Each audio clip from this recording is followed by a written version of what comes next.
Good evening, everyone. Welcome to the collaborative workshop on multimedia journalism from Roma Trade University. It's a pleasure to have all of you today for this exciting and interesting event. First of all, I would like to express my gratitude to all of you for joining us, especially for our guests, our speakers, also our participants from different institutions across Europe. Your presence here today is very important in order to foster collaboration and also for knowledge sharing in the field of journalism in the European Union.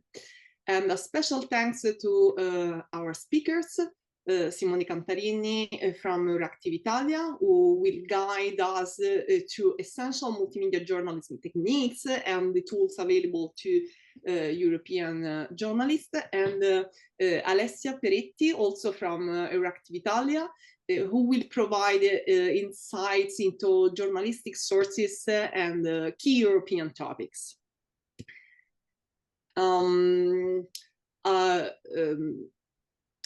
I also want to welcome the participating schools and their representatives from Poland, from Romania, from Italy, and also from Spain.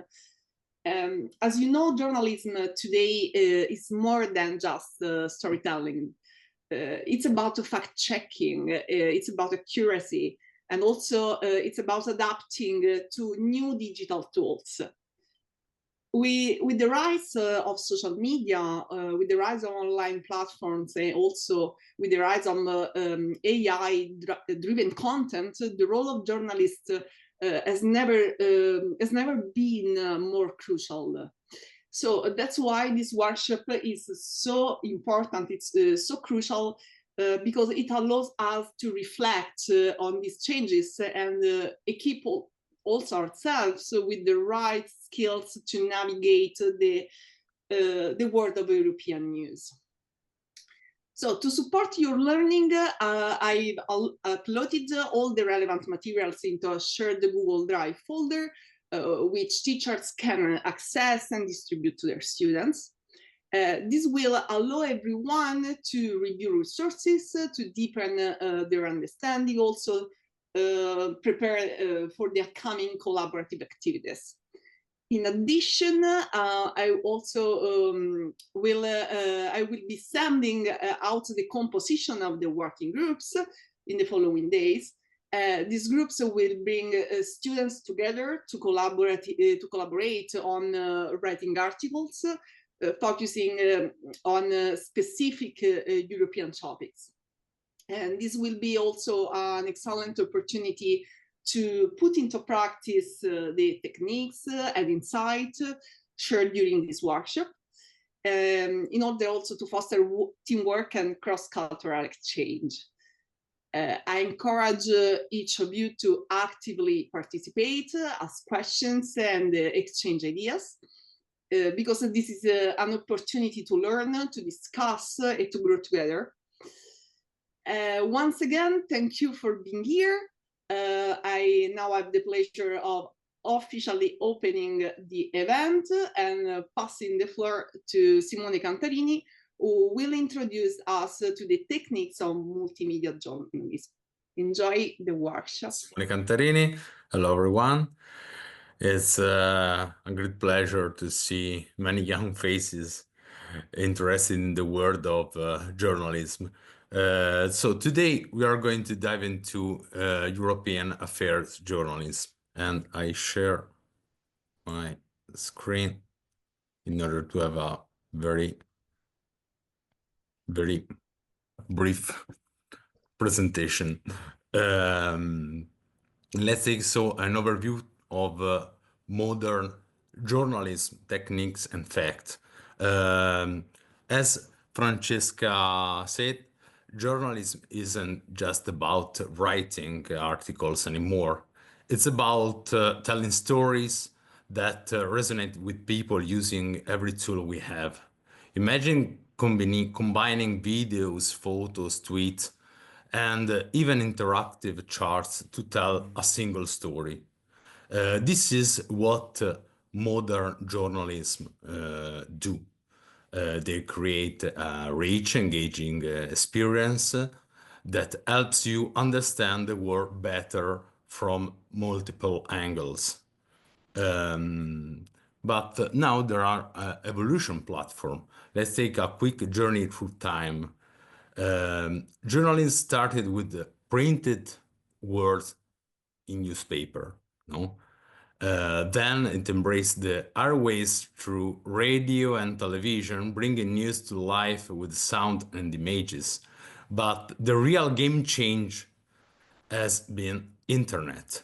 It has transformed journalism in a way where still understanding. Websites and blogs allow news to be updated minute by minute.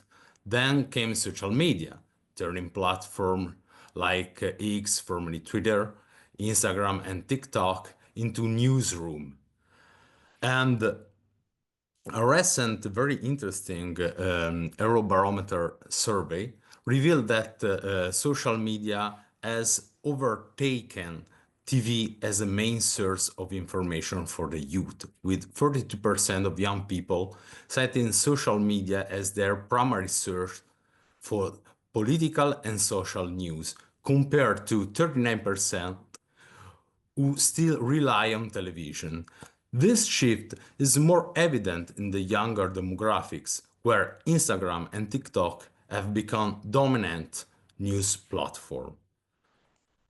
In this fact-paced digital world, where news spread at lightning speed, fact-checking has never been more important. Misinformation can spread just as quickly as correct information. So as a journalist, it's our job to make sure that what we are telling you is accurate. For example, we use various tools to verify facts, from checking official records to using advanced software that helps authenticate sources. But sometimes, and that is what I show you in this lesson, sometimes the easiest thing is to have direct contact with institution or people who know the subject well. And so make some phone call, send emails, so interact with people that know the issues. For journalists covering European affairs, the pace of change has perhaps been even swifter compared to the national affairs journalists. This is largely because we deal with three major EU institutions: the European Commission, the European Parliament, and the Council of the European Union. As a result, we find ourselves navigating interaction with no fewer than 720 members of the European Parliament and 27 European commissioners, in addition to various ministers and heads of governments who attend meetings of the EU Council and the European Council. Each of these individuals maintain their presence on social media, posting videos and messages. Thus, for us, keeping up with this type of new information is essential. The digital landscape demands that we monitor these multiple channels to stay informed and provide accurate, timely coverage. Now I give the floor to Alessia for a more specific analysis of journalistic sources. And come si fa? Aiuto. Okay, one moment. Okay. Okay. Here we are. So, time for me to talk. So, wait, this is a spoiler for next. Okay, can you see correctly? Perfect. So, I work with Simone and I'm the one that writes for Euractiv based in Brussels. So I write an article every day for them about Italian news, about Italian politics. And that's why now I want to talk to you about one of the most fundamental pillars of journalism, which are sources. Like, you can literally be the best writer in the world, but if your sources aren't solid, your work loses credibility. And in journalism, you know, credibility is everything. And in a world right now flooded with misinformation and fake news that can spread really easily through social media, knowing how to identify, verify, and use its sources correctly is what separates real journalism from online gossip or what we can find on social media. So let's explore why sources matter and how journalists can use them to uncover the truth. Let's start. So we already covered a bit of why sources are important, but let's talk about it in more depth. So first of all, there's credibility. So a story is only as strong as the facts behind it. If we base our work on unreliable sources, we're just spreading rumors, not news. And perspective is really important, as journalism isn't just about pushing a single narrative. A good journalist gathers multiple viewpoints to give readers a full picture. And also fact checking. In a world where news travels faster than ever, it's tempting to rush to publish things, you know, things we can see online and they seem amazing and we just want to spread them as fast as we can. But a journalist's job is to pause and verify. And you should always ask yourself, how do I know this is true? And we're gonna go through these 4 different types of sources. So primary, secondary, official, and unofficial sources. So let's start from direct sources. So it's easy, from the word we can understand, you know, this includes interviews, eyewitness accounts, and original documents. So if you're covering a protest, the best source is someone who's actually there. So this is what we mean by direct sources. However, we should also consider the fact that also primary sources can be biased or incomplete because they may be pushing just one agenda. So of course, if you interview a protester, of course, he's just gonna be telling you stuff of why it's right to protest and the other side is wrong, of course. So it's always important to verify their accounts by speaking to multiple witnesses if it's possible. And I know it's not always possible, of course, to go to the place where something is happening. So you cannot always get, you know, primary sources. And that's why also news agencies are really important. They're the main indirect sources. So usually news agency like Reuters, AP, or AFP, or for Italy, ANSA, for example, they have lots of journalists in all parts of the world that are really just working to get to know news on the territory. So basically, they collect and distribute information worldwide, and they are the most reliable source for journalists.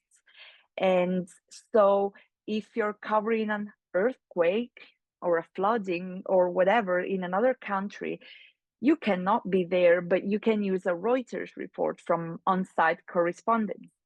However, also, you should always try to trace information back to the original source if you can.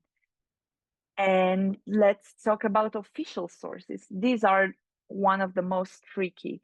So they include government agency, ministries, and international organizations. For instance, if a journalist is writing about news tax policies, they should always refer to the official report from the Ministry of Finance, not just a politician's opinion, of course. And there's always this catch. Official sources aren't always like neutral.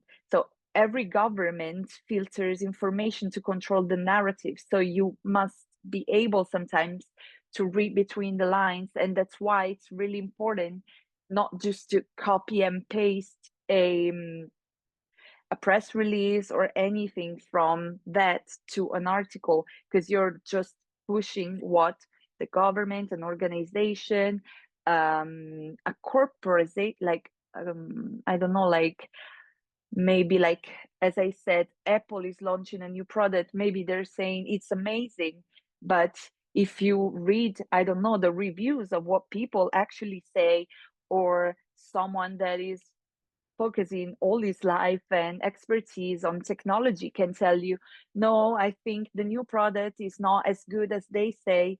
So you should always try and, let's say, try and reach out and get as many opinions as you can, of course. And these are actually the most tricky. So unofficial sources. So some of the biggest journalistic investigation have come from unofficial sources. So just think about whistleblowers like Edward Snowden, who exposed the global surveillance programs, or leaks like the Panama Papers, which revealed offshore tax evasion from very important people. So these sources can be incredibly valuable, but at the same time, really risky. So journalists must really verify their authenticity, and in some cases, protect them from retaliation.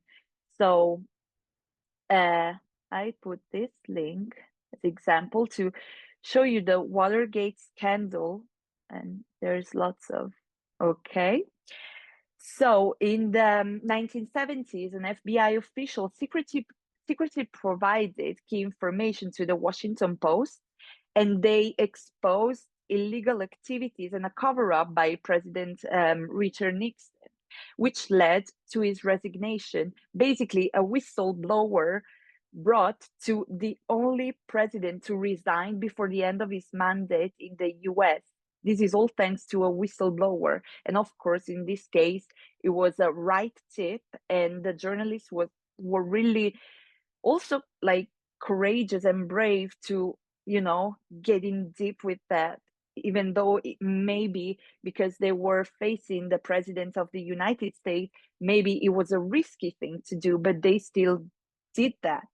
And what I mean by protecting someone's identity, it's always the same dilemma as I wrote. Handling anonymous sources requires protecting their identity, while at the same time, you should ensure the credibility of the article you're writing.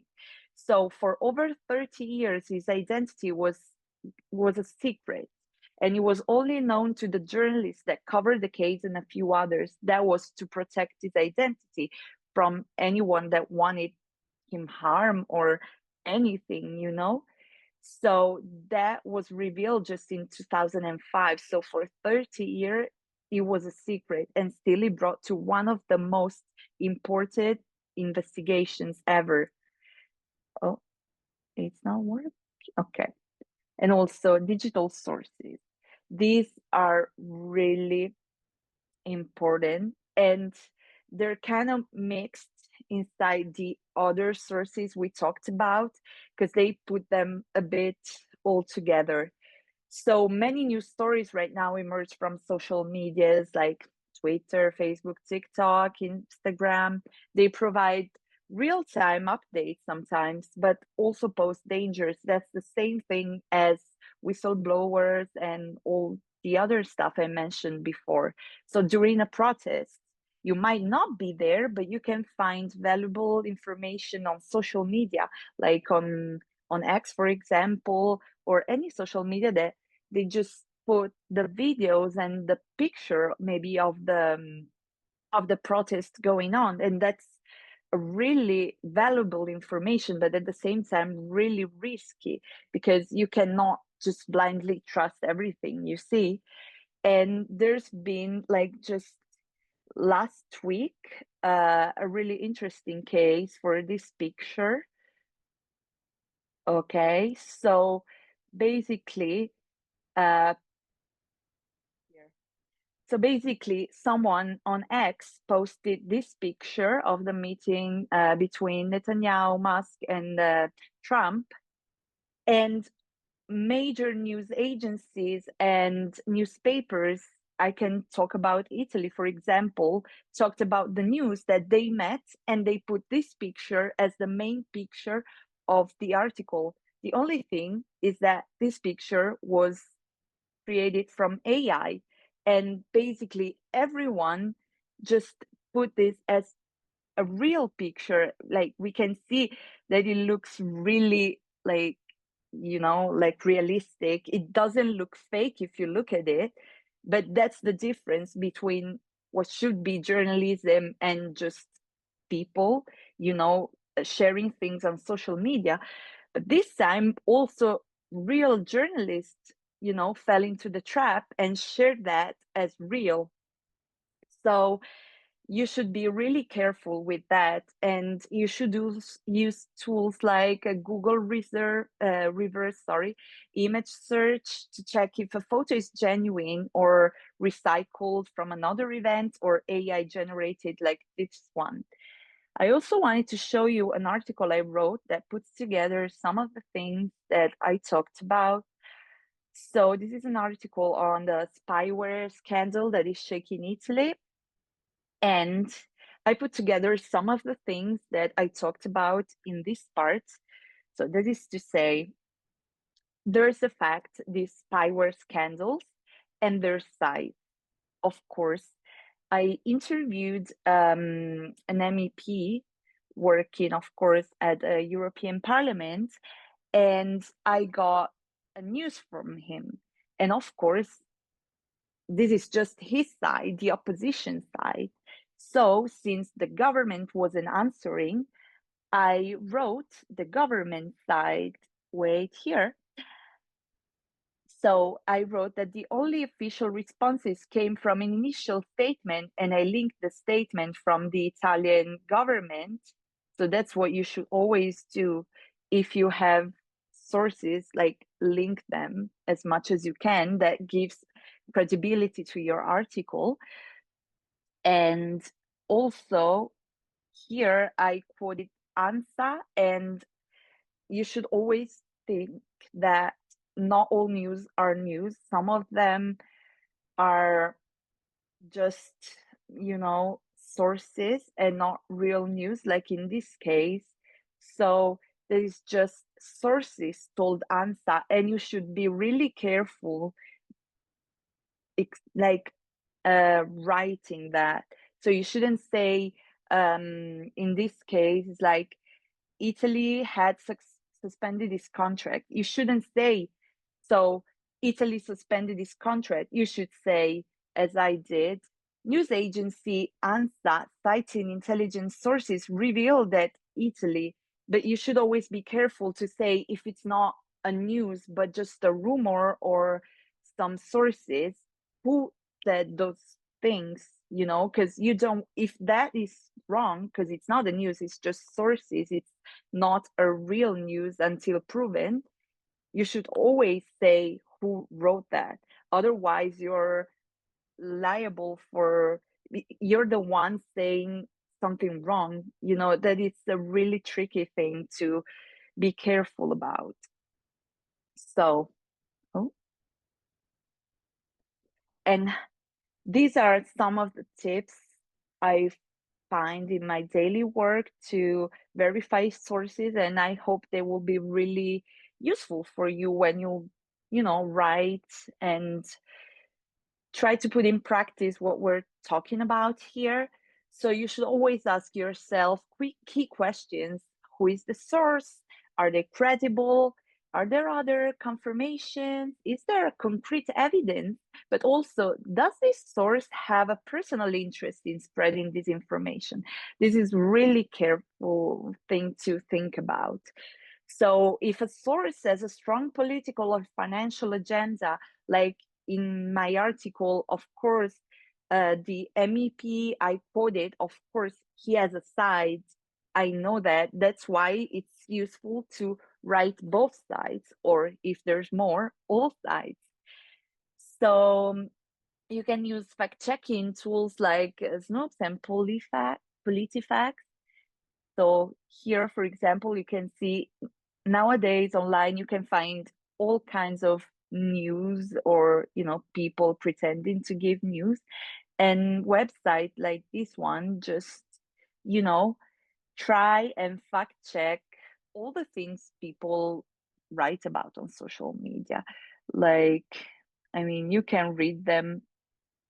So in this case, there's Mexican president that told Trump they will beg Excuse us to me. tear down. Yeah. We cannot see The the web website. page. Yeah. Oh, you should have told me earlier. Because I just shared the PowerPoint. Oh, Yeah, that might be a I will problem. I will show you later, because I mean, now that was the last thing to show you. But thank you for telling me. I will show you after. And just remember, if a story sounds too sensational, it probably needs more verification. So let's do this, and I'll give the power to Simone. Did I interrupt the thing, the shared screen? Yes.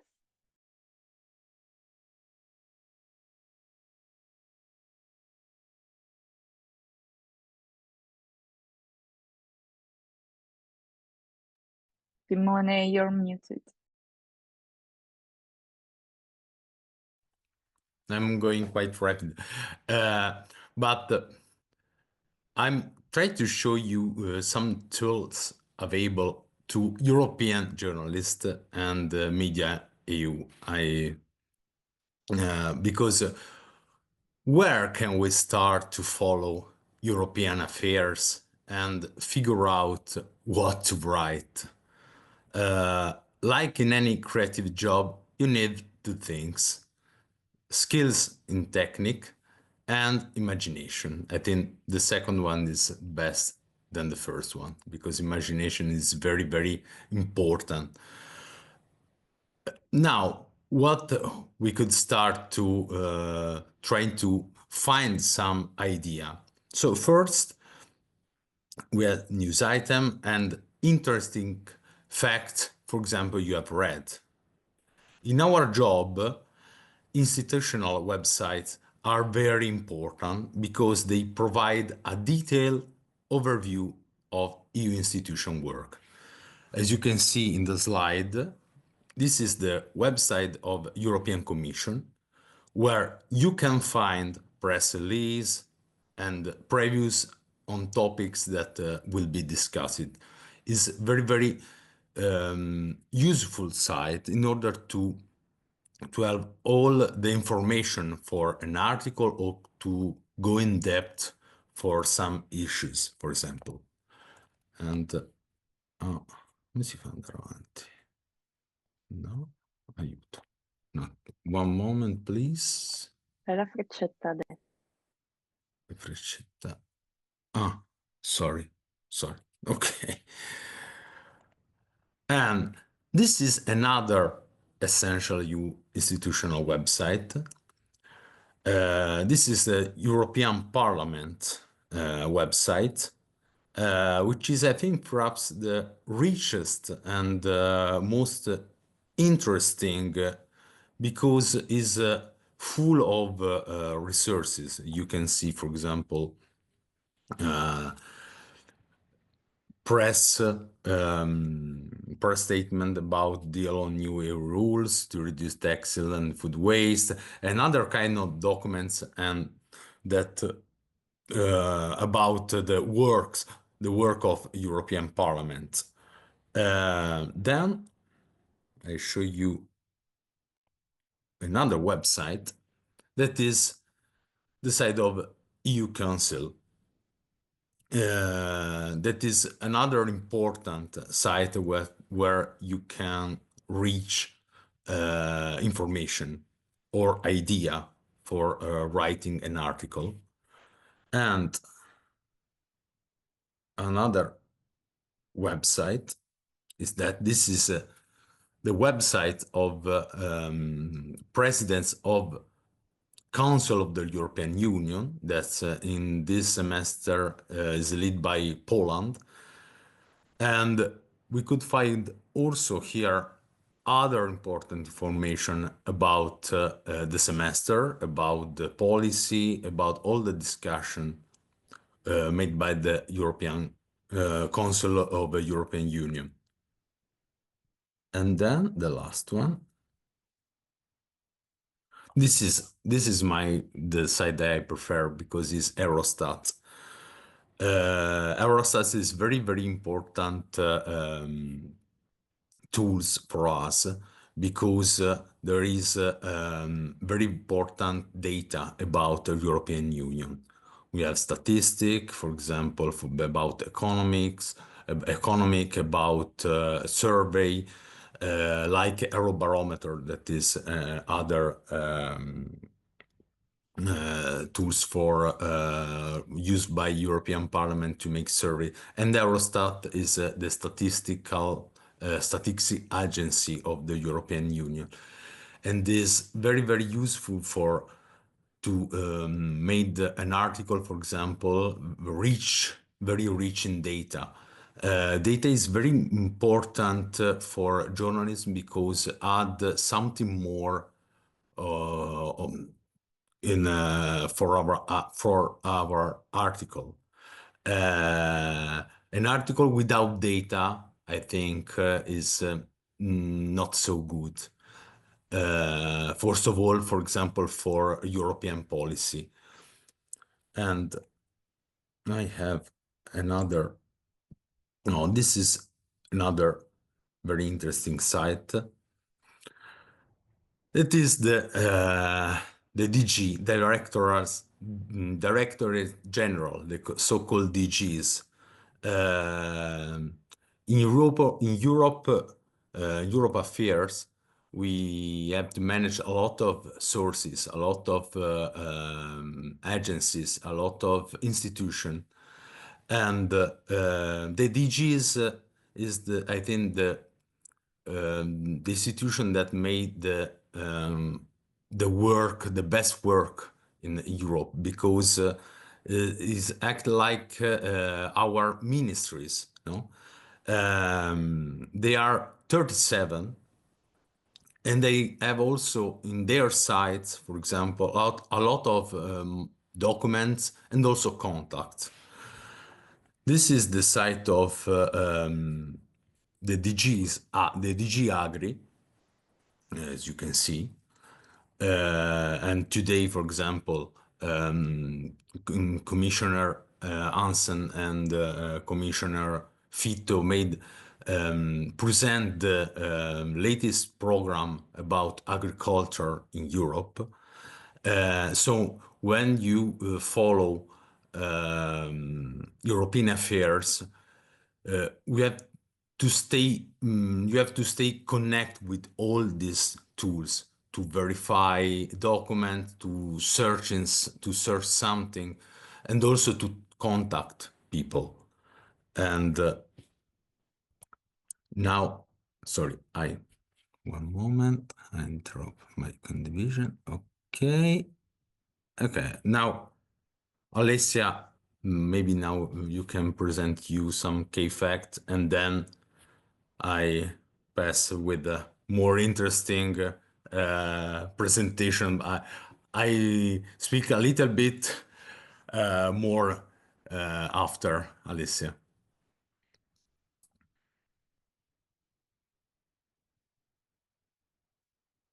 Ah, eccolo qua.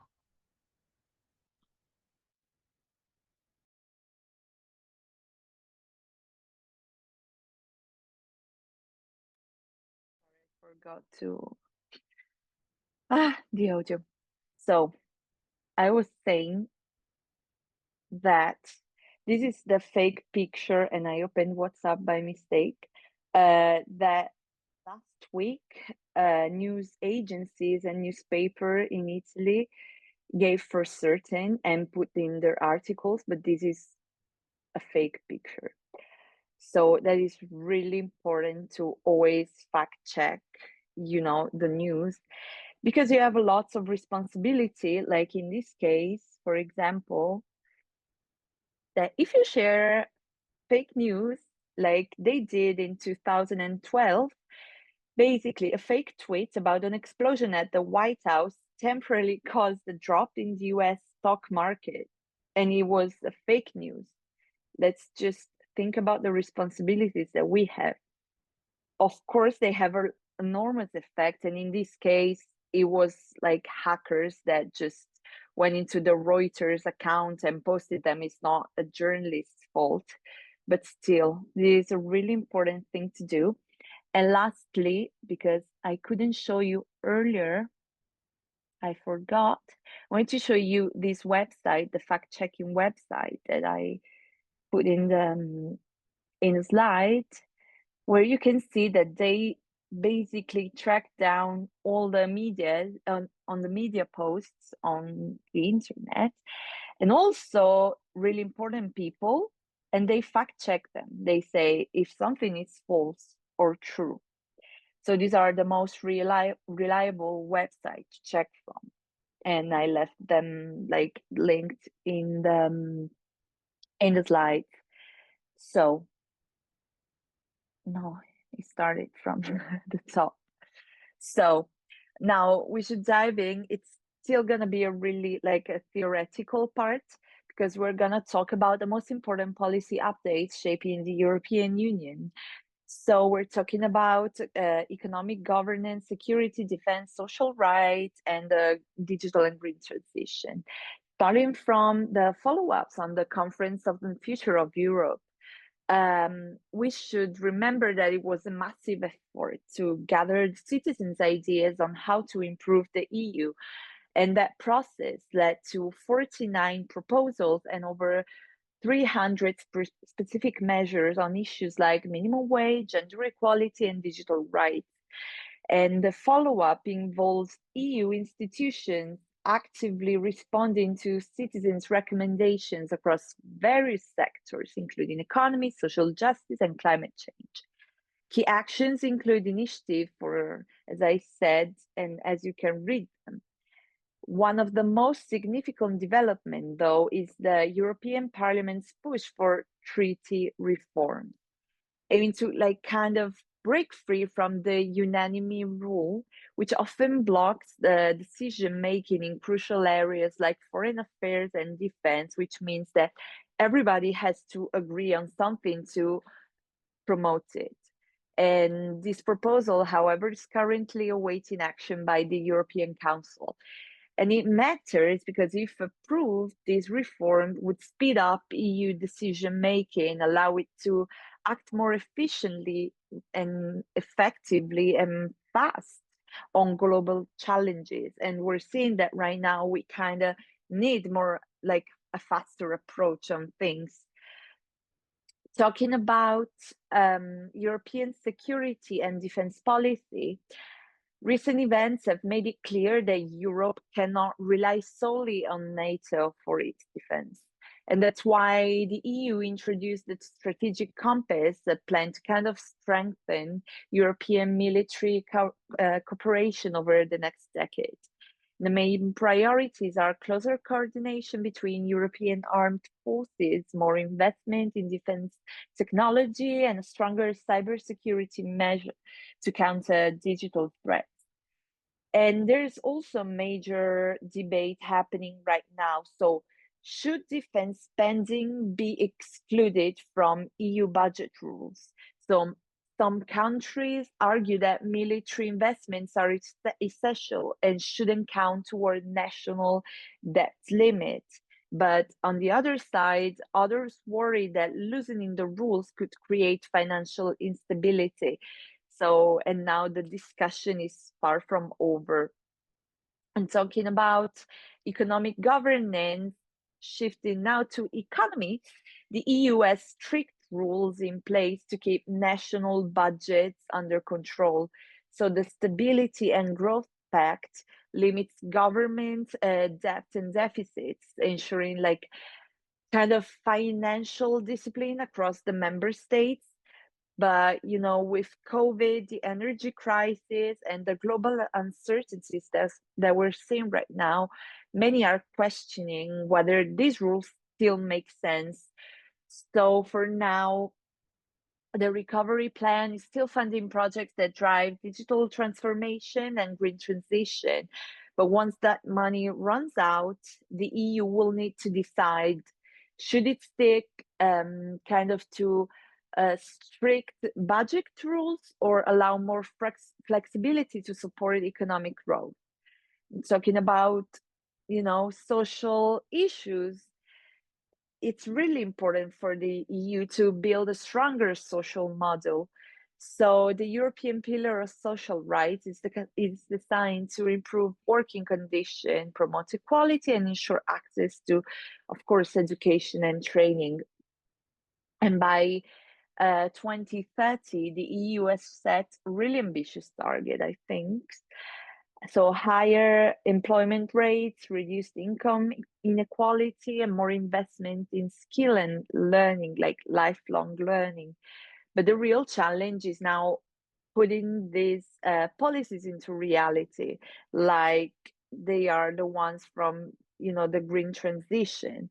So these are the biggest issues affecting Europe right now, that they are shaping basically Europe's future. So this is digitalization and sustainability.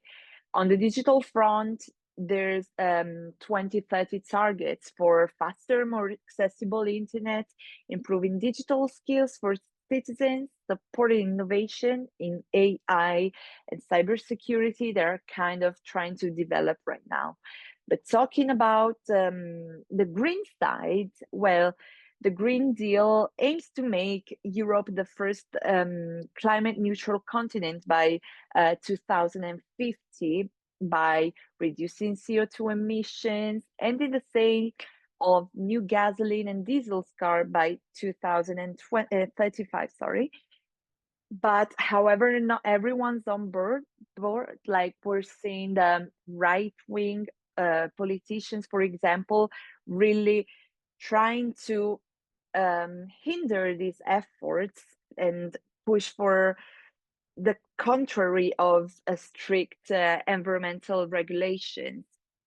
And they argue that in some way the transition could hurt industries and jobs.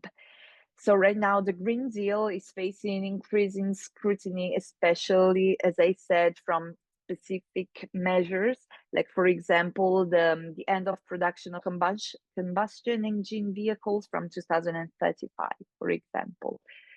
So now I leave it up to you, Simone, if I can. Okay.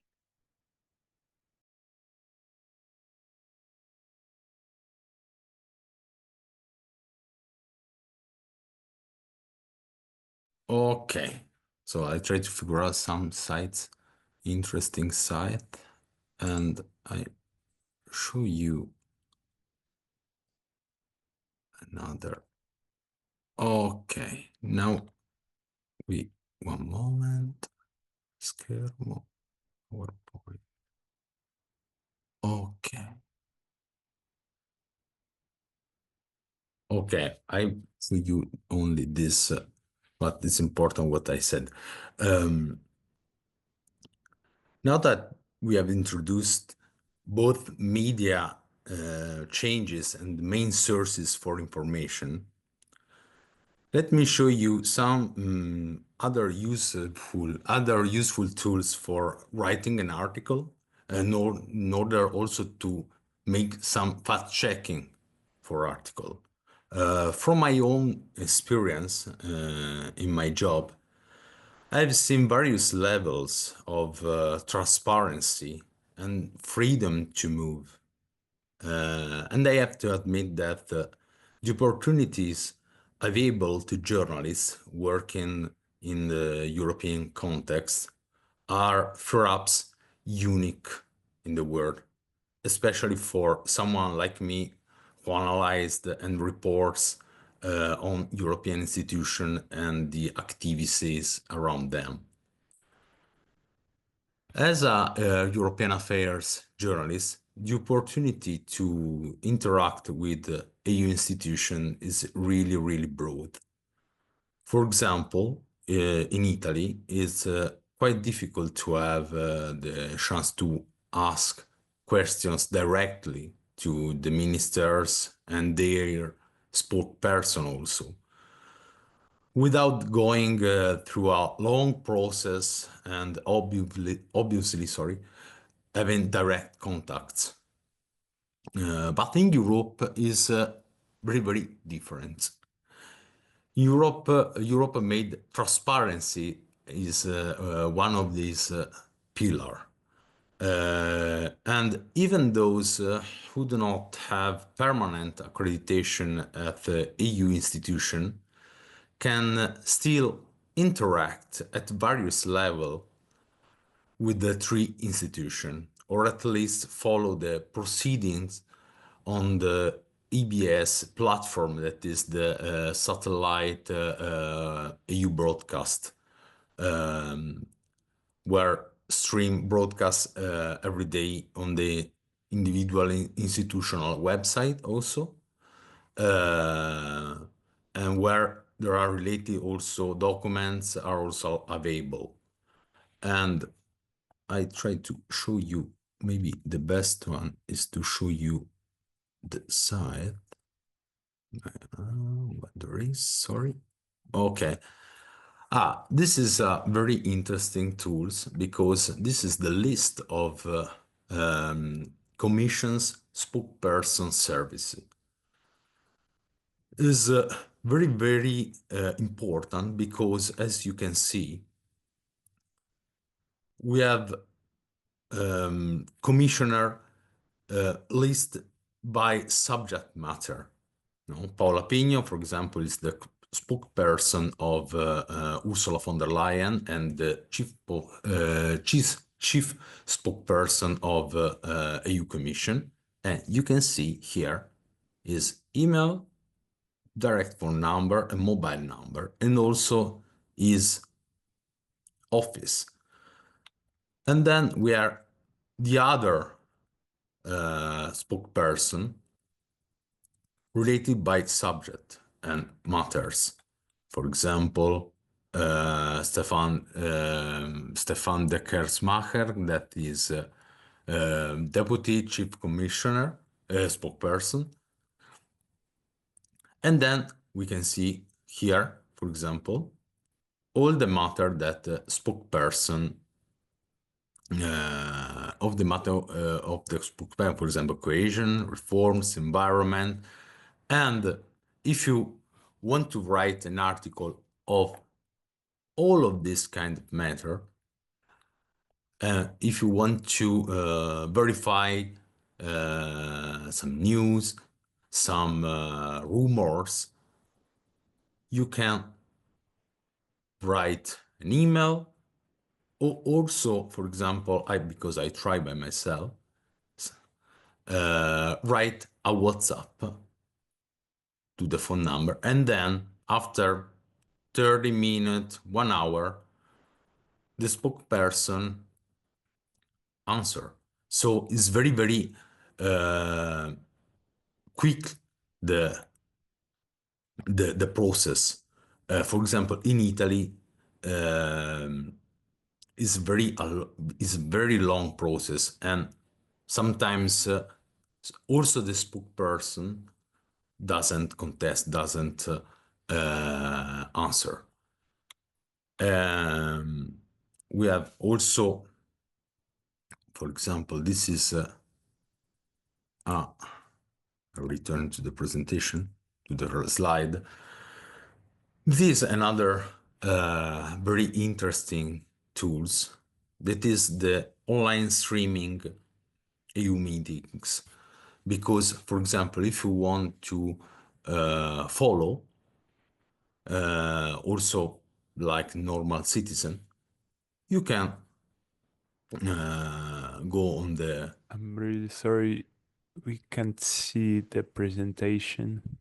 No, one moment. No, we're seeing the website. Did you share just the website? and not the full screen, because that's the problem I had before with the PowerPoint. Okay, one moment. I try to, okay. You see now?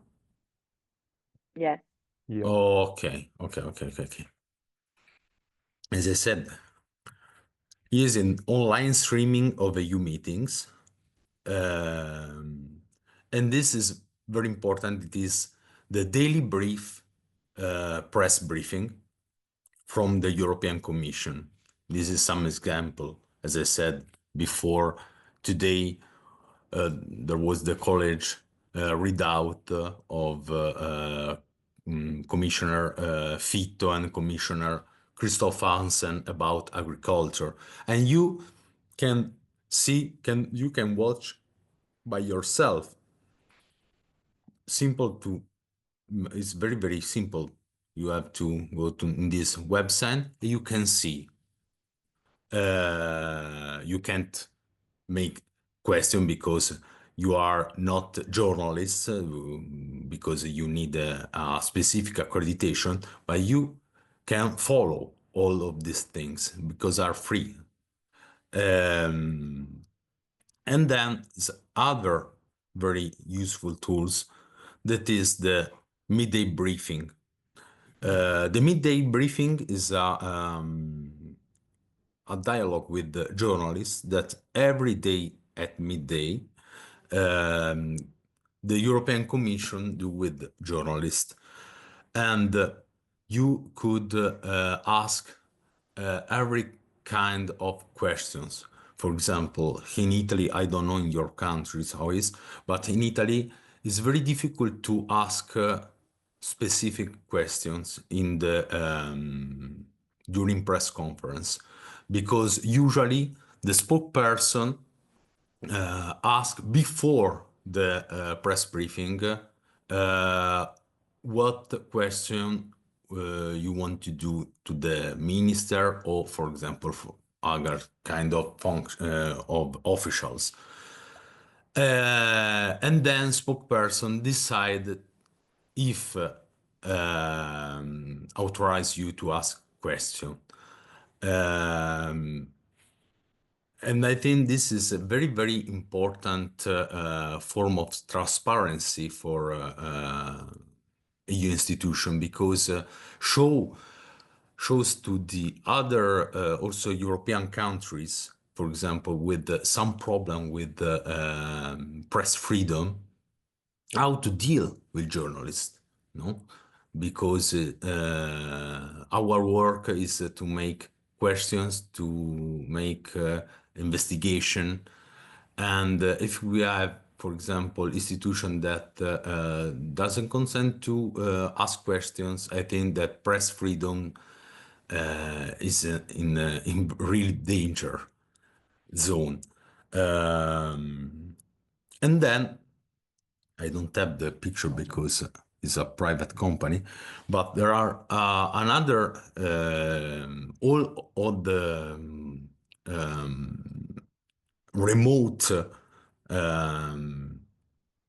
participation in the press conference are made by with an interesting software that is called Interactio, that consent to journalists to participate to the press briefing in every part of the world. For example, if you are abroad, if you are not in Brussels, you can participate to the press briefing also from remote. This is very useful for example, journalists like me, that I'm not in Brussels, for example, because I'm living in Rome, or for Alessia that is live in the north part of Italy, Milan, and because also us that live abroad, not in the bubble of Brussels, we can also connect and ask questions, maybe for a specific issues, for example.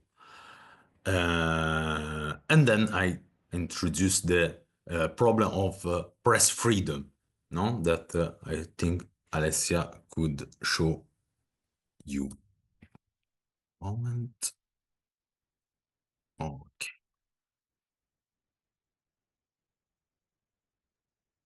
Yes, I'm gonna talk about press freedom, and I think it's something that we kind of take for granted, and you know, we're not. One second. Okay.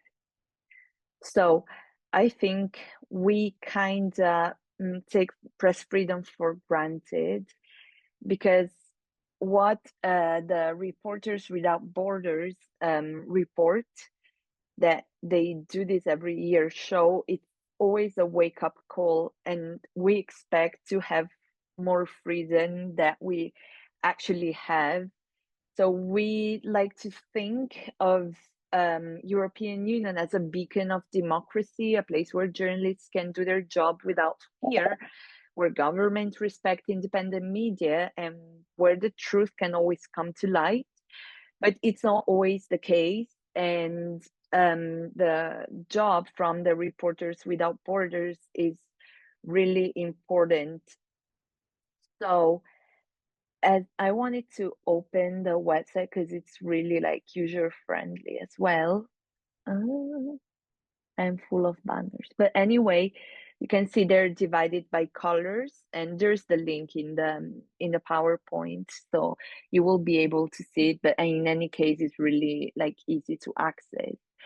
So this is the report from 2024, and we can see, you know, the list over here of the countries. There's 180 countries, and we can see, of course, by the colors, also that Europe is not as green as we may think.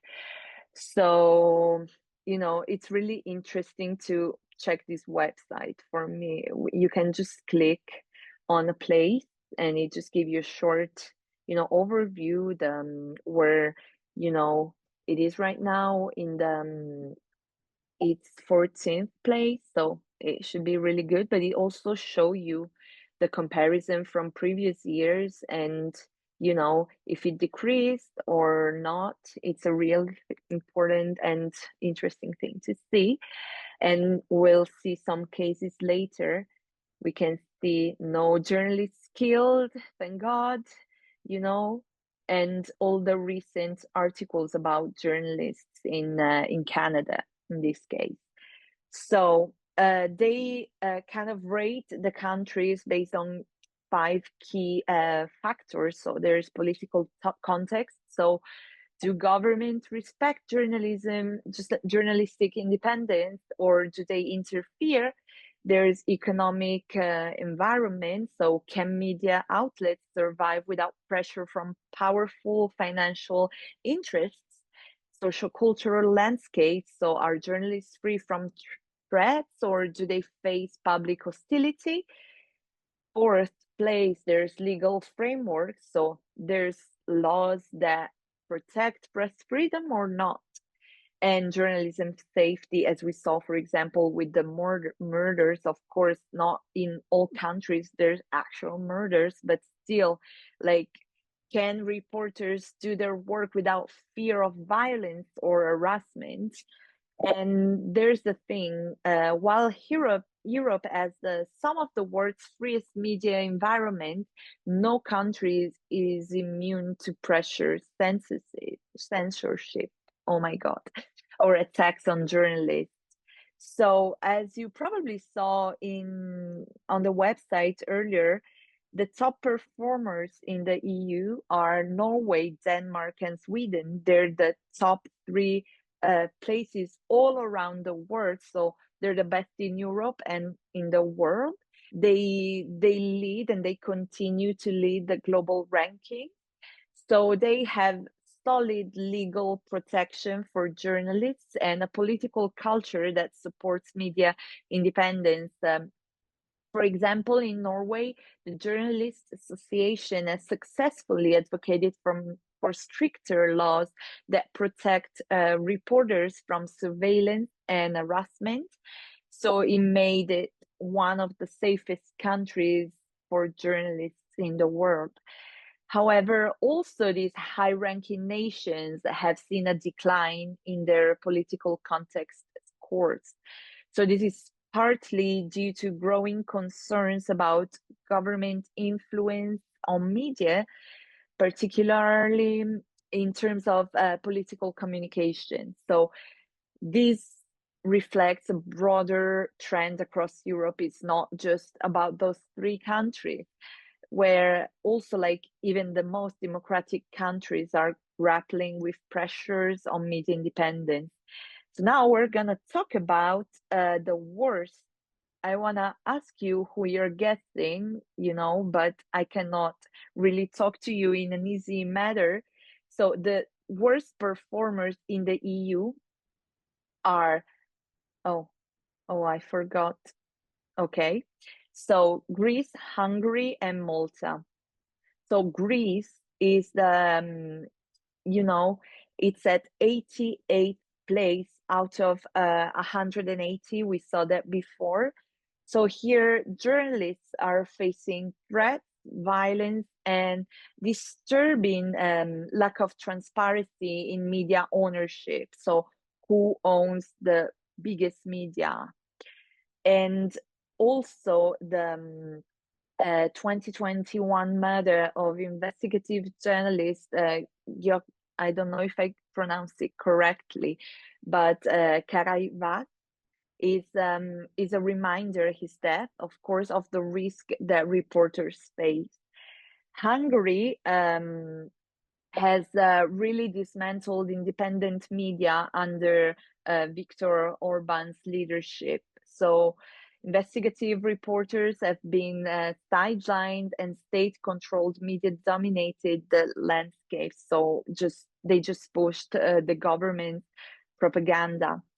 And the last is Malta, that is still grappling with the impact of death of Daphne Caruana Galizia.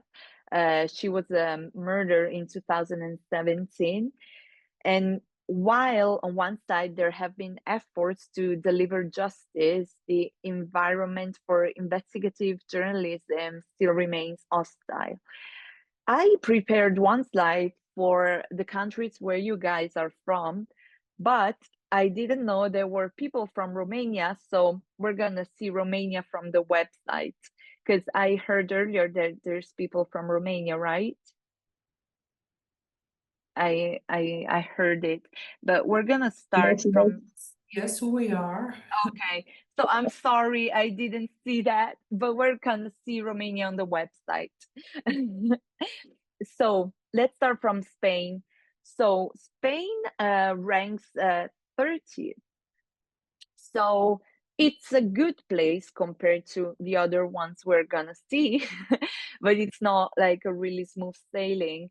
So while violence against journalists has decreased, especially the ones related to the Catalan conflict, political polarization is threatening media impartiality, creating an environment kind of uncertainty for journalists.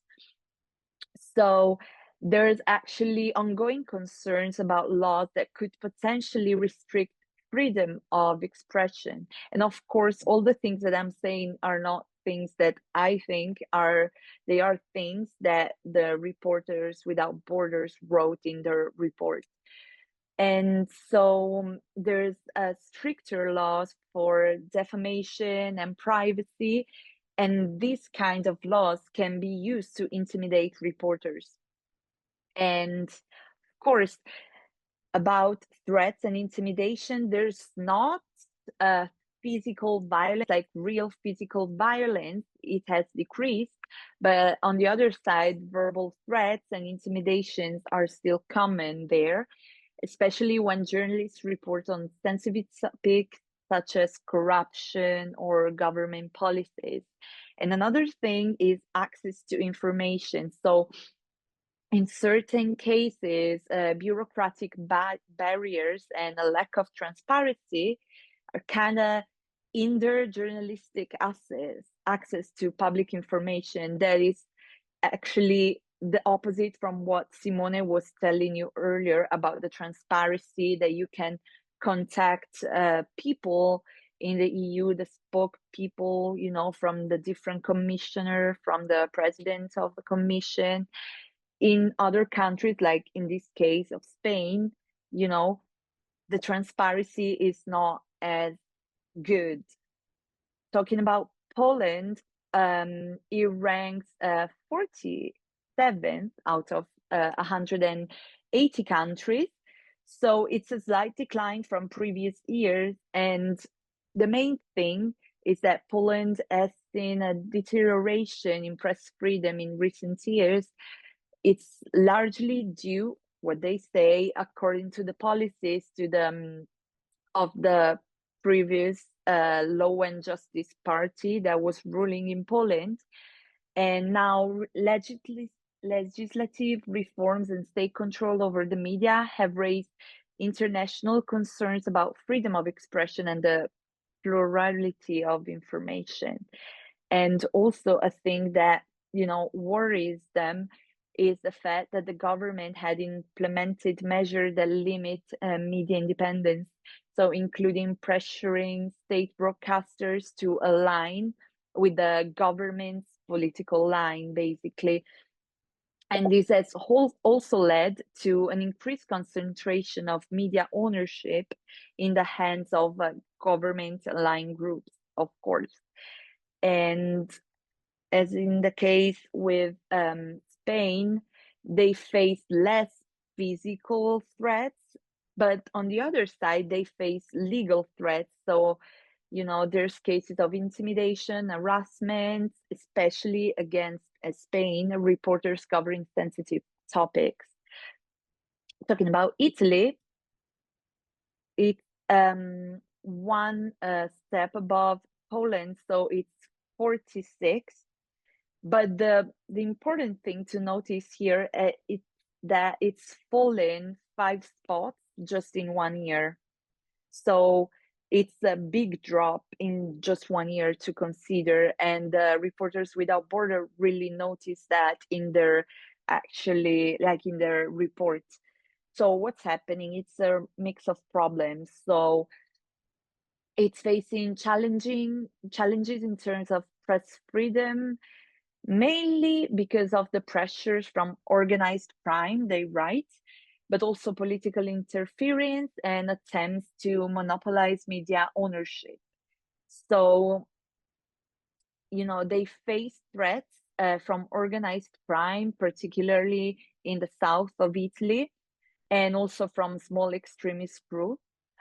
And there have been attempts, they write in their report, by politicians to limit press freedom, including attempt to suppress judicial cases through a gag law. So they're really critical of this gag law that they say really hinders free journalism in Italy.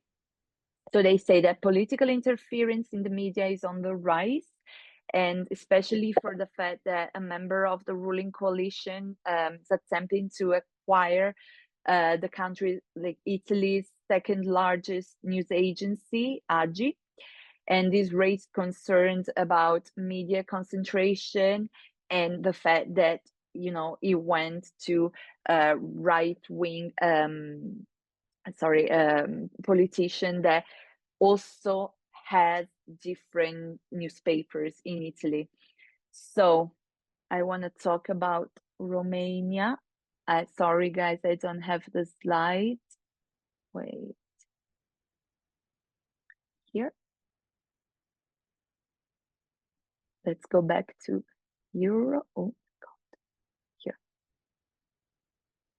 So here it says it's 49. So basically it's behind Poland. There's Italy, Poland, and Romania. And it says that this is a good thing. So it has different media. So there's not like a lot of concentration going on, like as we talked about just now in Italy. But it says that lack of transparency. So the same thing we were talking about before, so about media financing, and especially by the state, as well as market difficulties, undermine the reliability of information and trust in the media. So this is really an interesting thing to see, and the news are quite updated on this website, and you can actually see the full report really easily. So I think this is a really nice and intuitive website to see. And it's also really nice to see that Romania went up, by a few positions in just 1 year. So from 53 to 49, that is quite, a big step. Thank you So, very much. Thank you. oh, you're welcome. You can actually see the report. It's like they're really interesting, actually. And maybe they give you some, optimistic things to think about. Maybe when you think that everything's going, not in a good way, you have a good news. I mean, Italy went down a few places, but Romania, had really good news this year. So the last slide is about the challenges for journalists that we basically talked about this whole part about the Reporters Without Borders. So political pressures. So political interference is a growing concern everywhere. We've seen it in the top ranking countries as well. So governments are exerting direct or indirect pressure on media outlets to kind of shape the coverage of the news. So in Hungary, this has manifested in as the state's systematic control over media outlets. Basically, they stifled dissent and they promoted a pro-government agenda. Then there's media ownership and concentration that we talked about in the case of Italy, for example. So, and also Poland. So there's the concentration of media ownership in the hands of a few individuals or political factions. And this, of course, limits the range of voices and opinions in the media, and it kind of restricts the public's access to diverse viewpoints. Of course, if they just push one agenda, you cannot read what other people think. So another thing is journalism safety. As we've seen, not in all countries, of course, journalists are facing actual physical threats, but still there's countries, as we've seen in Europe, where journalists died, like in Greece and Malta. So that's why I said at the beginning that maybe we think that press freedom is better than it actually is, because these things happened really close to our home, like Greece and Malta. They're like countries where you wouldn't expect something like that from happening. You would think that, journalists can report on anything like in your countries, but this isn't the case. And the last thing is disinformation, sorry. We talked about it with the AI picture for Trump, Netanyahu, and Musk, for example. So social media platforms are becoming a really fertile ground for the spread of disinformation and fake news. And we all know it, of course. And this kind of undermines the credibility of independent journalism as well. And misinformation campaigns, particularly on platforms like Facebook and X, the former Twitter, are posing like a significant threat to the integrity of news reporting across Europe. So these are the main thing I wanted to talk about press freedom, but it's a really interesting topic to explore.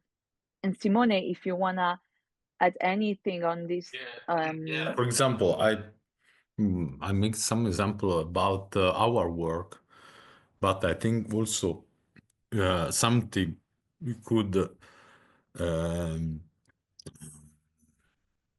say also you. For example, when I work in my previous job, I work as in a big press agency in Rome, and I daily follow foreign affairs, but first of all, economic affairs. And I faced a lot of pressure, for example, when I wrote anything relating to the government or a company. For example, I follow our oil company. Um, sometimes, and they often ask me to, for example, revise the articles. It's not, as I said, it's not, I'm not an investigation journalist, so normal article, no? They asked me to revise the article or even suggested not to publish them, the articles. And sometimes a person, an official of our energy department, threatening to also to sue me in inquiry. So for this is only for a normal article. So imagine this situation for investigative journalists. As Alessia said before, in Italy, it spread now the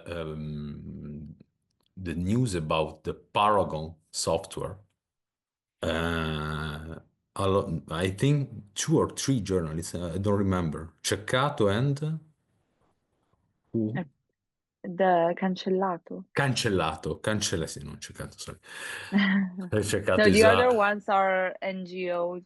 yeah, and many of whom are also being recently spied. So, and there is a matter related to migrants and also the case of Al-Masri that spread all over Europe.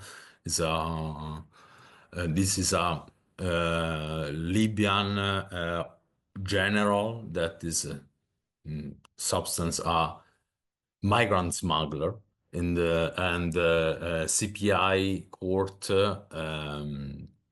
asked to Italy to arrest him, but Italy, as you know, doesn't arrest and resend him in Libya. So it's the scandals and the people that approach in these scandals to write, for example, fan page, are spied by the software Paragon, and our government put the secret on this issue. So this is an example to explain how the situation also in Europe country like Italy is very, very complex for journalism and for press freedom. Okay. Yes, and when you'll be, contacting people, as Simone mentioned, you will see that, if you ask them questions about, anything you want to know, that maybe it's not like something they want to talk about, no one basically answers. But when they want to tell you that, that something you wrote that is like slightly not wrong, but not in their kind of, what they want the public to know, they will like text you and call you and do everything, so you know that they're explicitly avoiding you, when you ask for real information. So that you must be really I think strong, in the sense that it's not, you cannot just ask once. I mean, I don't know how it works in other countries, I know about Italy, but you have to, insist on it and maybe give deadlines. That would help as well. If you give them a deadline, not just say, oh, please answer to this question, but say, you know, answer to this question by tomorrow afternoon, you know, maybe it doesn't change it, but it helps. Also, like with the spokespersons at the European Commission, if you give them deadlines, they're more likely to, you know, do what you ask them to do. I mean, speaking by personal experience. But Simone, do you think we can ask if someone has questions? Yeah. Or One I don't question. know Oh, if we, Francesca, can we do it? Oh, With- yeah. you make a break or a question? I don't know. Yeah, absolutely. And then after a quick question, then after we can start with the second part, the last part of the lesson.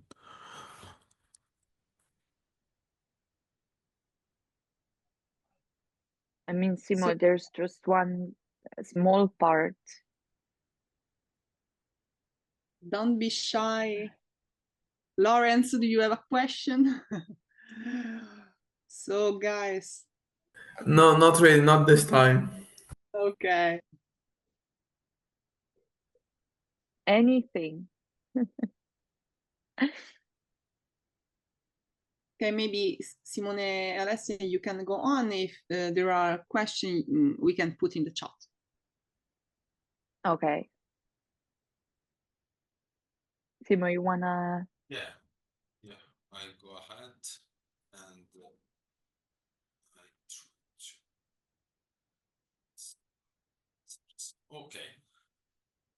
okay, now.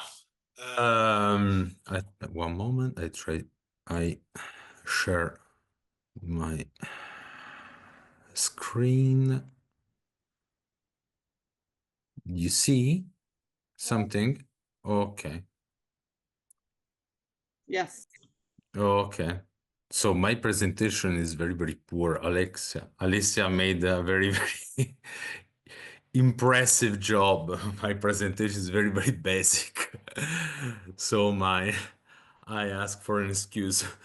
Now, I would like to give you some quick example of differences between EU media and national media. When it comes to European journalism, a distinction must be made. Historically, even every major newspaper, for example, also large circulation magazine, national radio and television, has its own correspondent or editorial office in Brussels. Thus, every EU country has more journalists on the ground who report on Europe with a national perspective. And then there are journalists like our colleague in Brussels who work for European media. That is different between, obviously, from national media. And there are very difference also in the style, and also about the audience, no? For example, there are a lot of European network or news agency based in Brussels, television, that primarily address the so-called European bubble, which includes politicians, officials, lobbyists, other journalists, and then citizens who are involved in EU institutions or in the EU organization or other institution that are that are placed in Brussels. This media are characterized by multinational and also multiple languages. And also they have multinational newsroom, and so a lot of journalists that come from different countries. And perhaps they best represent the process of EU integration in media as well. It's very curious to see when you stay in Brussels, to see a lot of people from many countries that work together to make article, to make a television program. It's very it's like to see in the future, no? Because like Mario Draghi said yesterday, Europe, if Europe want to survive, has to become a state. And so Europe integration is very, you can see in Brussels, for example, this kind of integration, first of all, in the media. And here there is a list, I prepare a very simple list of some main European media outlets based in Brussels. And also there you can see also their founded date. For example, the first one is Euronews. That is one of the that is founded in 1993. And is one of the leading news networks covering European and international news, offering content in multiple languages. This is the English page. And you can see a lot of news. For example, the last news about Ukraine and the new sanctions, the new act by EU countries that decided to put new sanctions on Russia and other kind of articles. And then we have Euractiv.com, that is our site, that is an online media founded in 1999. And this specializing in European politics.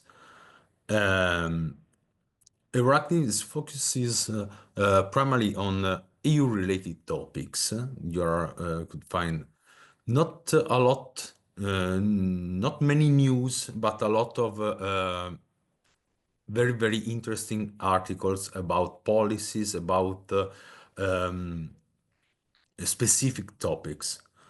No, for example, here we have an excellent interview with our High Representative, Kaja Kallas. And here we have another very famous media outlets that is the most famous and is the youngest, that is Politico.eu, Politico Europe, that is launched in 2015. And this is a very interesting stories about Politico.eu, because is a European media, but the owner is four and a half American.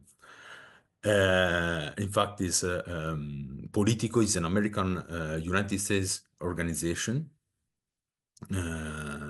And the other owner of Politico is Axel Springer, that is a German media company. And it focuses obviously about European Union politics, but Politico have, as you can see, a lot of article about also leak, also it's a very useful article. It's a very also interesting newsletter. Also Euractiv.com is its newsletter that is called The Capitals, and also Euractiv Italy translate the capitals and the capitali every morning, and we made also our newsletter. And this is, I think, the oldest. So Politico is I think, the youngest, and this is the oldest media outlet in Europe, Agence Europe, that is founded in 1953, and also providing details analysis on EU policies and institution. Unfortunately, there is paywall, but and I can't show you more. And then this is another interesting media outlets, that is the CWEUPress, founded in 2000. And the Observer is an online newspaper that also published news and analysis about the European affair, but is known for its independent and investigative approach, and has produced during these 2 decades, a lot of significant scoops that have had a major impact also on the European public debate. For example, one of these scoops is about investigation on transparency in pesticide policies, where CWEUPress highlighted how the European Commission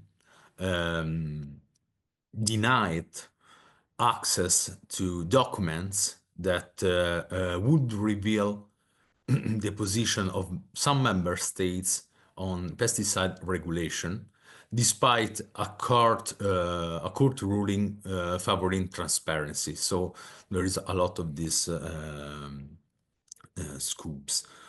Now, I only for exercise, I know that you have to write an article, and I wanted to show you about something about the difference of a national media news outlet and a European news outlet.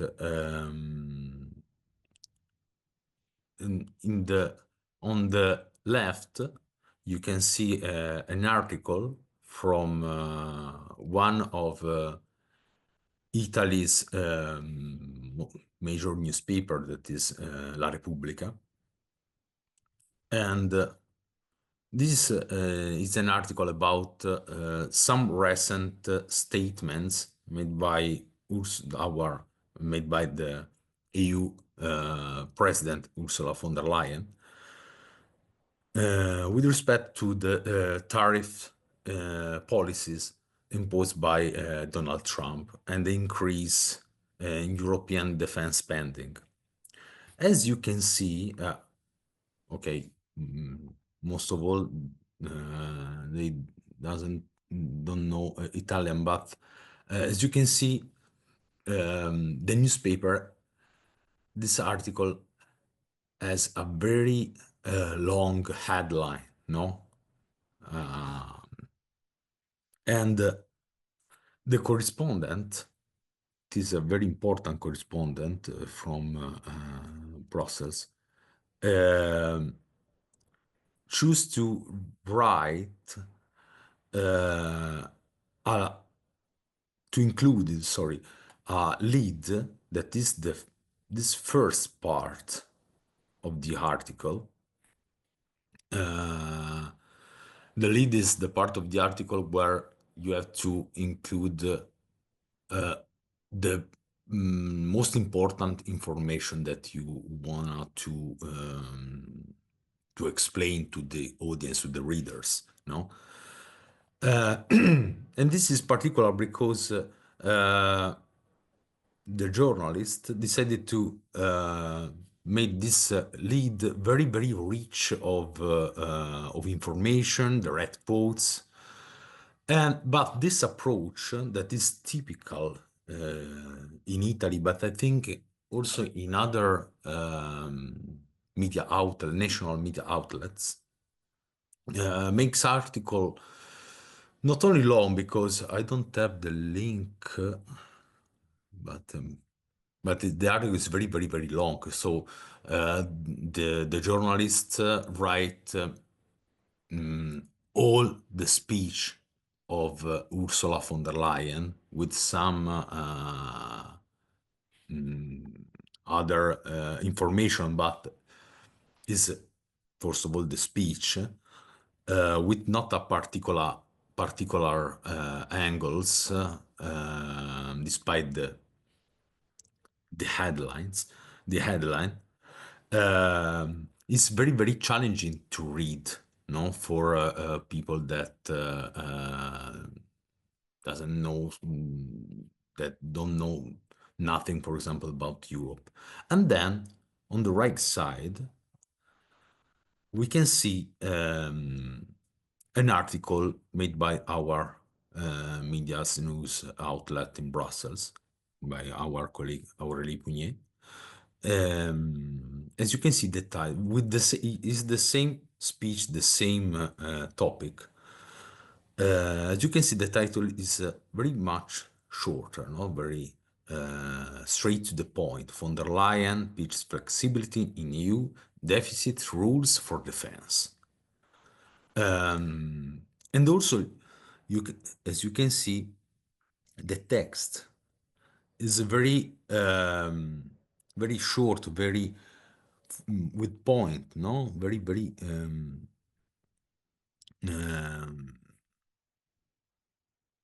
specific.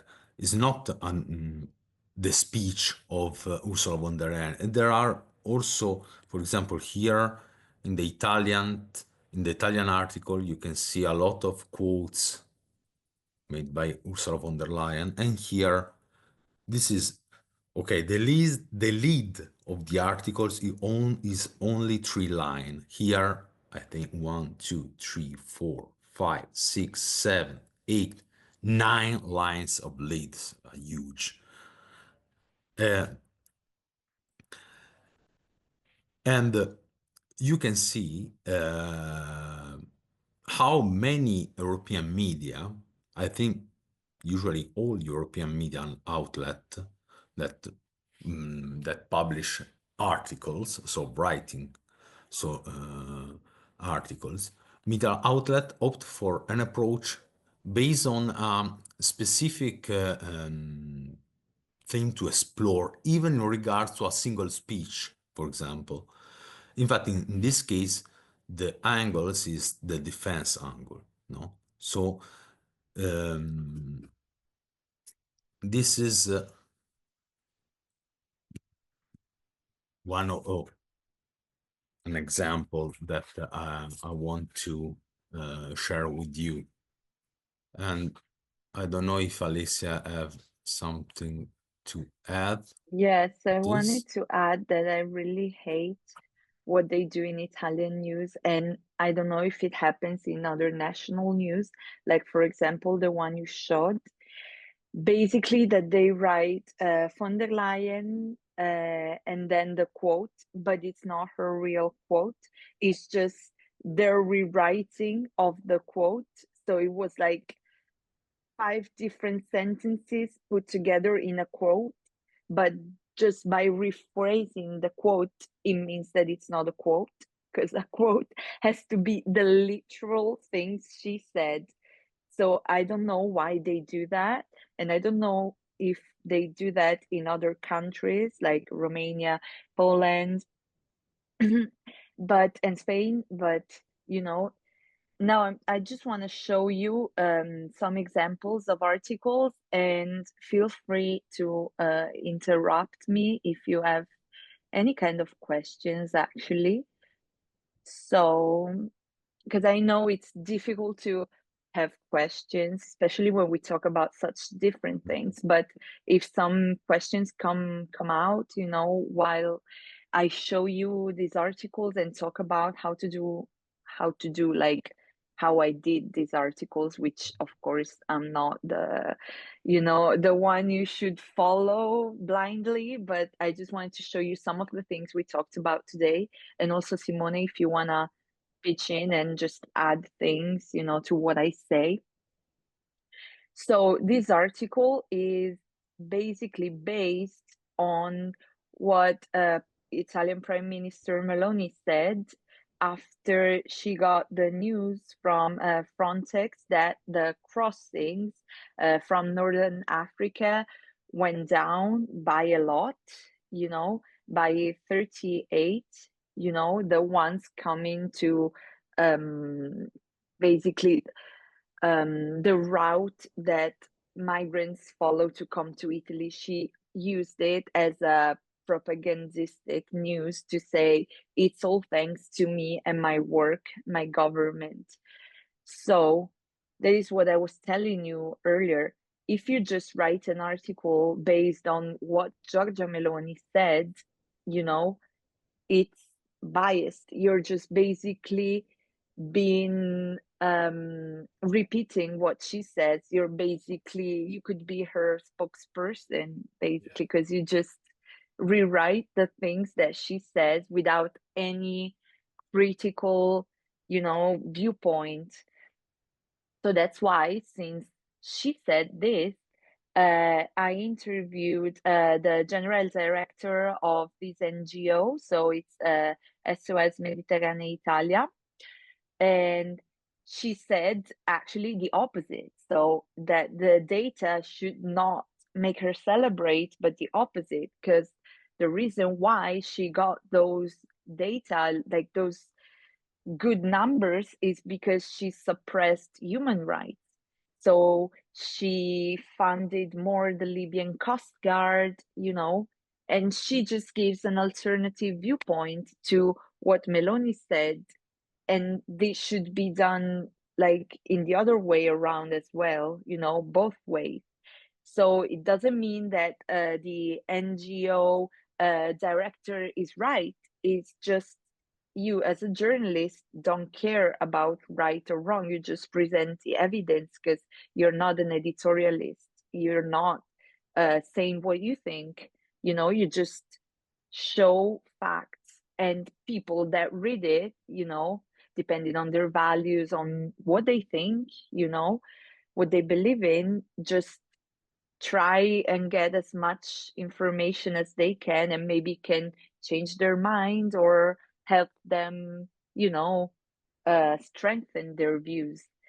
So I said I interviewed her. If you can interview people, of course it's better, but you know, it's not really an easy thing to do if you just start from scratch, because of course, like if you do this job daily, you gather context, sorry, and you know, by talking to people. And so I just wrote a text. I was like, can you send me a comment? And that was done, you know. But the first time I had to ask her for a comment, I had to write an email to the press office, and they answered maybe the day after, and they gave me a number, so I called them. So you know, it's not wasted time for me, because that time I couldn't use her statement, because of course it took a long time to,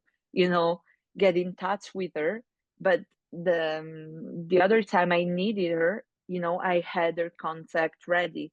So if you already know what you want to talk about or write about, you know, just try and see if you can already reach out to people even before, you know, you actually write the article, because you have time to, you know, prepare and get the actual contact. And talking to people before you have a straight angle on the issue also helps, because I mean, a journalist cannot know it all, of course. That's why you interview people, and the people you interview, are, you know, like experts from that kind of area. So they tell you things that even, you know, if you study for a year, maybe you never know, because they literally deal with that every day.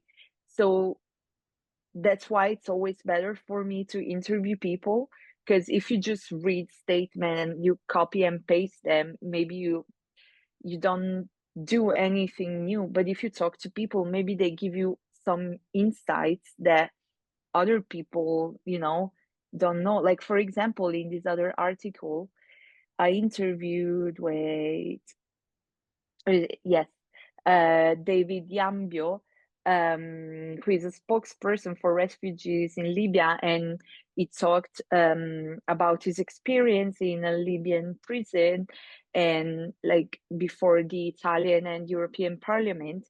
And what he told me is something that I could have never thought about in a million years.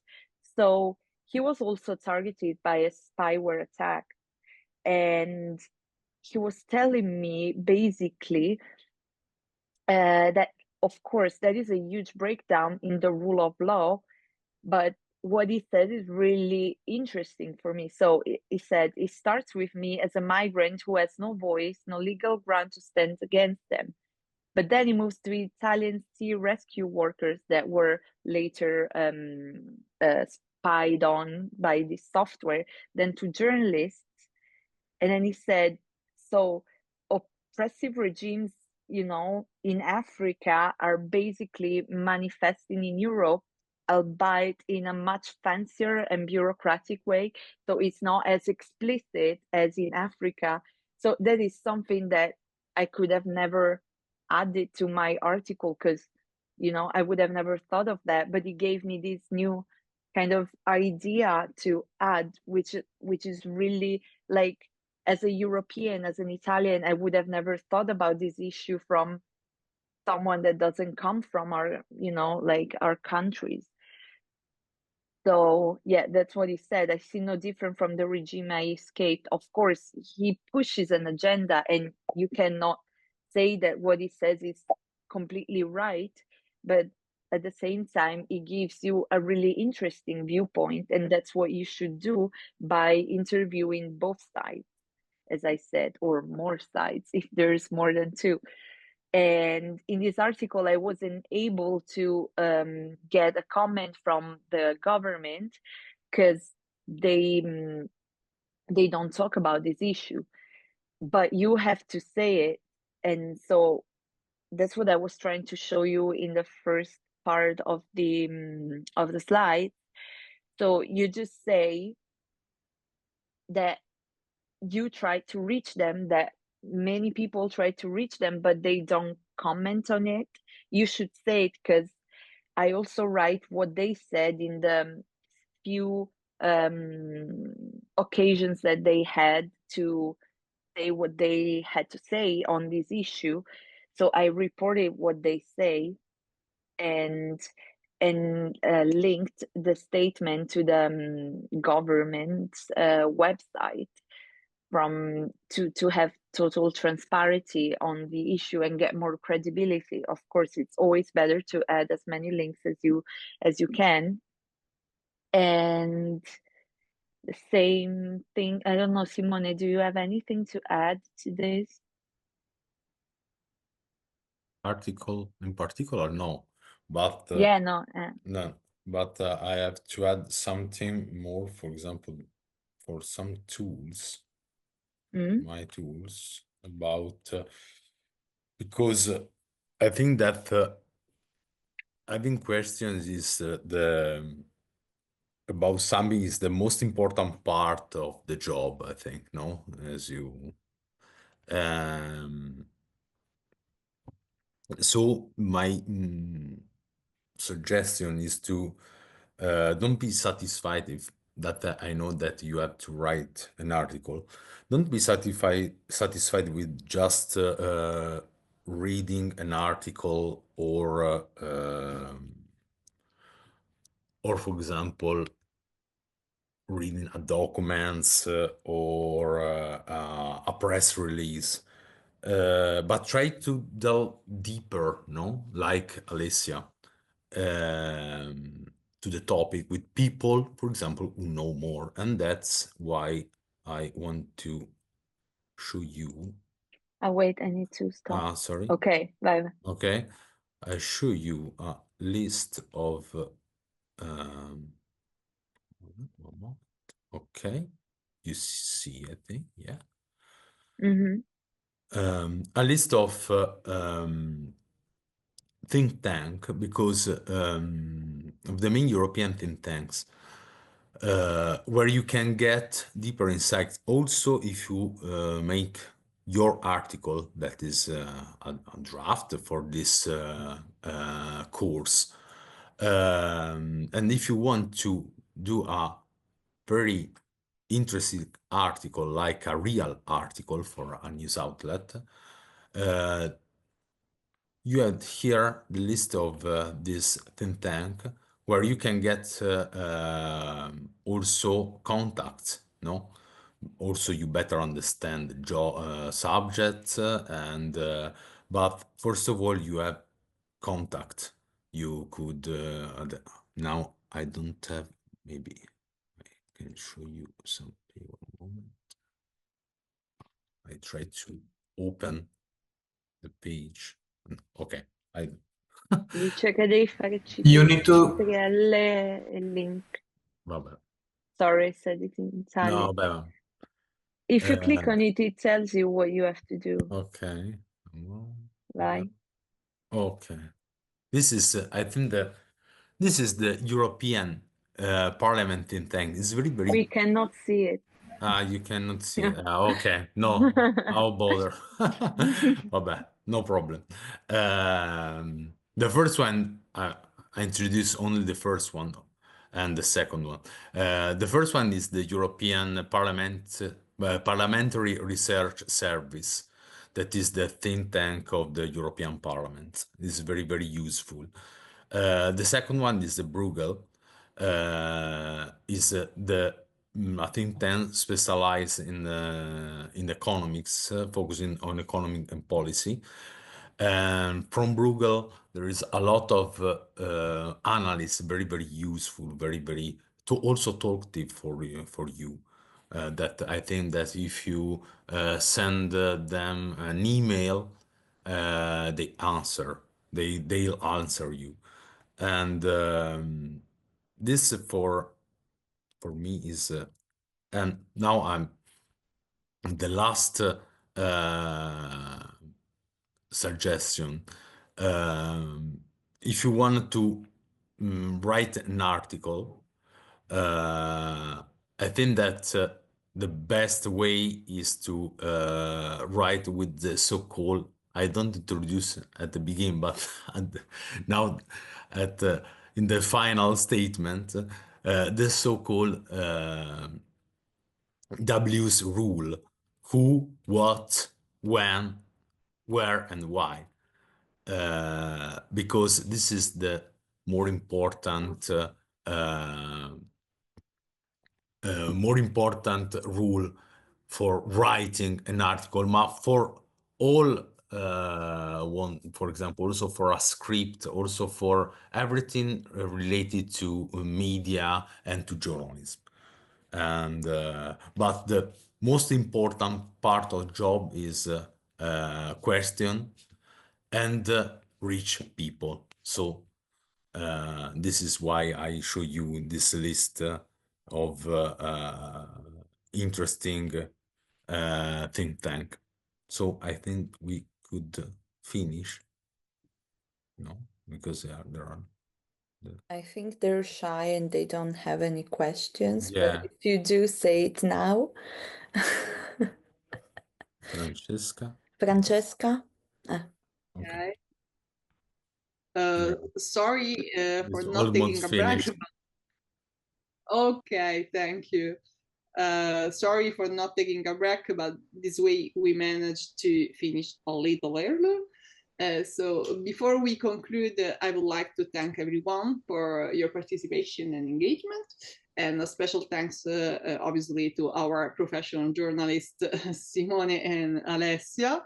for sharing their expertise, their experiences, their suggestions, and also for providing us with valuable insights into multimedia journalism and European news. I also want to thank the teachers and students from our partner schools, and I hope this workshop has given you also useful tools and a better understanding of the challenges and the opportunities in the European journalism. The Google Drive folder with the materials is available for you. And we'll be sharing also the group assignments soon, so you can start working on your articles together. Thanks again for your time, for your participation. I look forward to seeing the result of your collaboration, obviously. Nothing. Have a great evening and a nice dinner. And see you next time. Thank you again, Simone and Alessia. Thank you. Bye. Bye, everyone. Bye. Have a nice evening. Bye. Sorry. Bye. Bye. Can I Oh. say something about like all this that we learned today? Yes. I just wanted to add that like for me as a Belarusian that's living in Poland, from Belarus, yes, and there is no free press, not even a little bit. I mean, only like on YouTube, but yes. And in EU, yes, I see there are some real problems, but like in overall, they've done a great job about the freedom of press. And yeah, I'm thankful for that. And to be honest, there will be always like the problems about the press and people trying to hide something bad, doing some bad doings they've done, but we are all hoping for that. The world will be better, and we will try to make it better. Yep, that's all.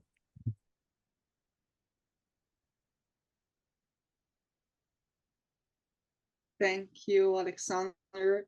I don't know if Alessia or Simone want to say something, want to reply. Something. Simone? But I said only that I think that if you now are you staying in Poland, yo? Yeah? Yeah, okay. I think that you try to maybe to also to be a journalist, maybe, no?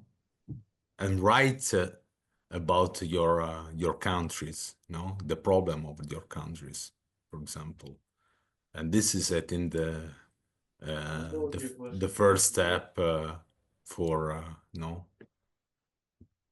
for a better press freedom. You come from Belarus, correct? Yes. Yeah, yeah. In order maybe to also to inform also your the Belarus citizen about their situation that they have, because you stay now in Europe where there is some kind of freedom of press and a lot of, for example, Radio Free Europe, made for decades, and now unfortunately I think with the Trump they don't have money to continue their work. But for example, Radio Free Europe for decades write and inform people about the situation in the countries like the Soviet Union and the countries of Varsavia's Pact about the problem in their own countries. So I think the first step is to try maybe to write an article for this course about these topics, for example. No, and Alice, would you say something? Yes, it's the same. It's really inspiring what you said. And if you really feel like that is something that is making you feel passionate, like this topic in general, like free speech, I think it's something that you should follow. Then I'm not sure like that if you're free to choose a topic for this project, but in any case, like you can always do it like in the future. I don't know. I feel it took, a bit of bravery to say that in front of everyone, and you're the only one who spoke and said anything. Yeah, So that means that it's very something brave. that it feels really important to you. So that's why I'm saying if it really seems like it's something that you deeply care about, and that could be your way into journalism, because I mean that's the most important part about journalism for me, like free speech, because if you don't have that, you don't have anything else, of course, like all the other topics, economy, politics, anything. If you don't have free speech and if someone doesn't cover it, so if you are passionate about it, I would say, read anything you can, talk to people there in Poland, like experts or of the think tanks, Simone said, or, more specialized think tanks. So good luck. I think that the problem is that Oleg really is the only one student aware of the situation, yes, and how important this freedom is or should be for citizens. So we are happy to have him in our team. Yes, because I Thank- think he makes people more aware in general. Like, I mean, he's like that because it touched him personally, of course, but it helps other, people, because maybe also you don't realize it, when you're in your country and you don't cover this kind of issues, or maybe you're not interested in politics in general, you don't think that it's an issue, but it's a real issue in the most democratic countries. So thank God we have Alexander. Okay.